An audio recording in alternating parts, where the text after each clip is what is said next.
नमस्कार दोस्तों, आज हम बात करने वाले हैं medical basic knowledge for everyone में हाइपरटेंशन के ऊपर। हाइपरटेंशन मतलब बढ़ी हुई ब्लड प्रेशर। पता है आपको, इसको साइलेंट किलर भी बोलते हैं। इंडिया में 30% लोग को पता भी नहीं है कि वो हाइपरटेंशन के शिकार हैं और हाइपरटेंशन के कारण बहुत सारी डेथ हो रही हैं। अब आप बोलोगे हाइपरटेंशन से कैसी डेथ होती हैं, वो मैं आगे आपको इसी वीडियो में एक्सप्लेन करने वाला हूँ। तो सबसे पहले आ जाता है कि भाई नॉर्मल ब्लड प्रेशर कितना होना चाहिए। अगर मैं आपको आइडियली बताऊं तो 115/75 से कम ही होना चाहिए। उससे ज़्यादा हो रहा है तो आप धीरे धीरे हाइपरटेंशन की ओर बढ़ते जा रहे हैं।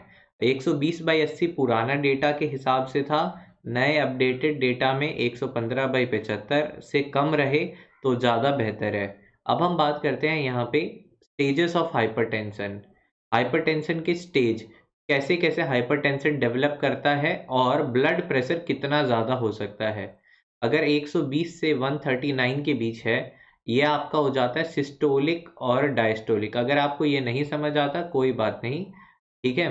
तो यहाँ पे हो जाता है, कभी कभी आप में से बहुत लोगों की क्वेरी होगी, ये दो में से अगर कोई एक भी बढ़ जाए तो भी हाइपरटेंशन है क्या? हाँ, तो भी हाइपरटेंशन है। जैसे मान लीजिए ये 140 चला गया, आगे वाला और पीछे वाला जो वैल्यू है वो 70-75 रह गया, 75 रह गया, तो क्या हाइपरटेंशन है? हाँ, हाइपरटेंशन है। उसको सिस्टोलिक वाला बोलते हैं। अभी आप नहीं जानो तो भी चलेगा, आपको सिर्फ आना चाहिए कि हाइपरटेंशन आप अगर आपके रिलेटिव या किसी में है तो कौन से लेवल पे है, किस स्टेज का है, ये पता होना चाहिए। अब मैं ऐसा क्यों बोल रहा हूँ, जैसे जैसे ये वैल्यू बढ़ती जा रही है, वैल्यू बढ़ती जा रही है, बीमारी इंक्रीज होते जाएगी और उससे एसोसिएटेड और भी दूसरे जो ऑर्गन है उनका डैमेज होना शुरू हो जाएगा। क्योंकि हाइपरटेंशन मतलब ब्लड प्रेशर ज़्यादा है। अब अगर ब्लड प्रेशर ज़्यादा है, कहीं पे प्रेशर ज़्यादा है तो ब्लड और तेज़ी से बहेगा, और तेज़ी से अगर हमारे यहाँ पे अंदर ब्लड चल रहा है तो किसी ना किसी वो ऑर्गन को डैमेज ही करेगा, है ना। तो आइए हम देखते हैं कौन कौन से ऑर्गन डैमेज हो सकते हैं हाइपरटेंशन में। हाइपरटेंशन में हार्ट डैमेज होगा, आईज आंखों का डैमेज हो सकता है, ब्रेन में डैमेज हो सकता है। तो आपने सुना भी है ब्रेन में स्ट्रोक के बारे में, हार्ट अटैक के बारे में सुना है। किडनी में डैमेज हो जाता है तो किडनी फेल हो जाती है। आर्टा का डैमेज, या आर्टा मतलब सबसे बड़ी ब्लड वेसल है हमारे बॉडी में जो ब्लड को कैरी करती है।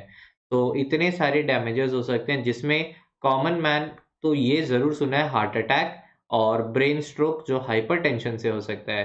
तो आइए हम जानते हैं हाइपरटेंसिव पेशेंट जिनको ऑलरेडी पता चल गया है या डिटेक्ट हुआ है, जो दवाइयाँ ले रहे हैं हाइपरटेंशन की, तो उनके लिए टारगेट कितना होना चाहिए कि वो ब्लड प्रेशर को इतना ही करके रखें, इससे ज़्यादा ना होने दें। तो यहाँ पे मैं 2 लिया हूँ, 2 जन के बारे में बताने पे। अगर कोई एक पेशेंट है जो हाइपरटेंशन की दवाइयाँ ले रहा है, तो उसके लिए टारगेट है या उसके डॉक्टर उसको यही सलाह देते हैं कि 140/90 से कम ही रखिए। इससे ऊपर जा रही है अगर आपकी बीपी दिन में, तो ये खतरे का निशान है एक्चुअली। इससे ऊपर नहीं लेके जाना आपको, इससे कम ही रखना है। वहीं पे अगर कोई डायबिटीज़ का पेशेंट है और उसको हाइपरटेंशन है, सो उनके लिए और ज़्यादा खतरे की घंटी है। उनको 130/80 से कम ही रखना है ब्लड प्रेशर मेंटेन करके, क्योंकि आपको पता है किडनी डैमेज होने के कारण बहुत ज़्यादा रिस्क बढ़ जाता है। आपने सुना भी है, हमारे यहाँ पे भी रिसेंटली जो मिनिस्टर्स थे उनमें 2 जन को ही हाइपरटेंशन की प्रॉब्लम थी और उनका किडनी के कारण ही उनकी डेथ हुई। तो डायबिटीज़ वाले पेशेंट हो गए या किडनी का प्रॉब्लम वाले पेशेंट जो हो गए, उनको हाइपरटेंशन में ब्लड प्रेशर 130/80 से कम रखना पड़ेगा। दवाइयों से ही मेंटेन होगा। अब अगले वीडियोज़ में हम बात करेंगे कि कौन-कौन सी दवाइयाँ हैं हाइपरटेंशन में लेते हैं लोग। तो वो भी जनरल नॉलेज के लिए बढ़िया है कि तो आप भी अपने घर में देख सकते हो कि दवाइयाँ कौन-कौन सी ली जा रही हैं या डॉक्टर ने कौन-सी प्रेस्क्राइब की है। और ऐसे वीडियोज़ के लिए आप चैनल को शेयर कर दीजिए और सब्सक्राइब कर लीजिए हमारे चैनल को। Thank you so much guys. Instagram पे भी आप हमसे जुड़ सकते हो @Mr Medico ऑन इंस्टाग्राम। वहाँ पे भी मैं नॉलेज वाली रील्स अपलोड करता रहता हूँ, सो वहाँ पे भी आपका फ़ायदा हो सकता है।